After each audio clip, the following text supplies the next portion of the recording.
In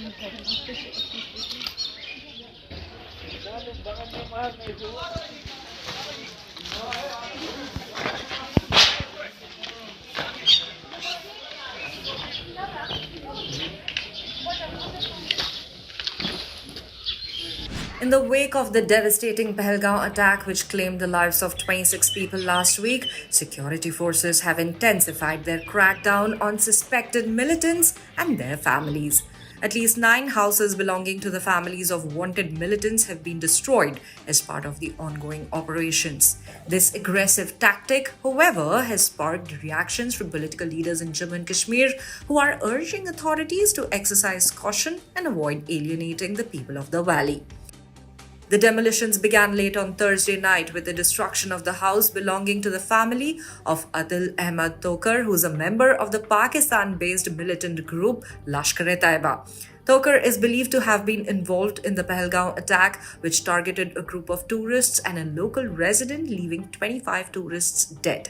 Police sources confirmed that Thoker was one of the perpetrators of the brutal assault.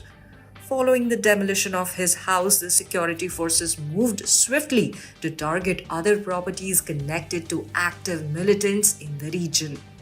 On Friday, the house of another LET member, Ehsanul Haq, was blown up in Muran, Pulwama.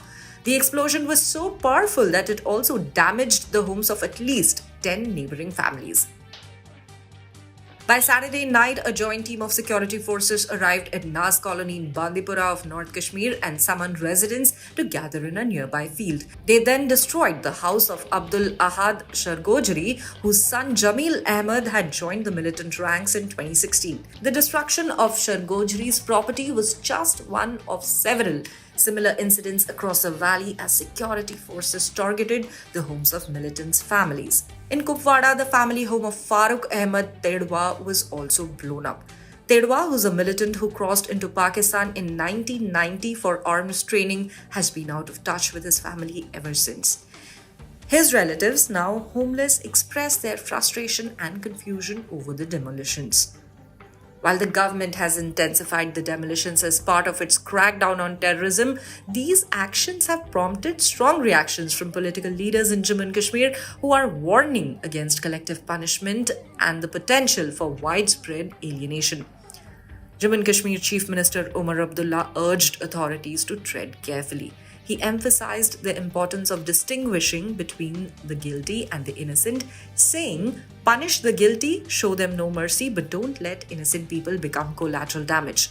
Abdullah's comments were echoed by former CM Mehbooba Mufti of the PDP, who called on the government of India to carefully differentiate between terrorists and civilians. Mufti said, and I quote, "Government of India must not alienate innocent people, especially those opposing terror." She also raised concerns over the reports of mass arrests and the demolition of houses belonging to ordinary Kashmiris, not just militants. She added there are reports of thousands being arrested and scores of houses of common Kashmiris being demolished along with those of militants. Appealed to the government to direct the authorities to take care that innocent people are not made to feel the brunt as alienation aids terrorists' goals of division and fear. President of the People's Conference, Sajid Lone, noted that the fragile shift in public sentiment in the valley following the Pahalgam attack protests. He expressed hope that the gains made in these protests would not be squandered. The Mirwais of Kashmir, Mirwais Umar Farooq, also voiced concerns over the indiscriminate actions.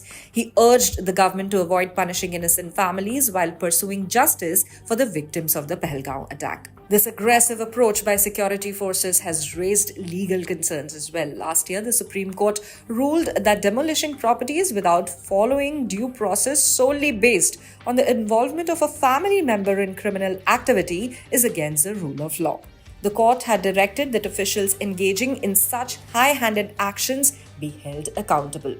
For more updates on demolitions of wanted militants in the valley, stay tuned to the official YouTube channel of the Indian Express.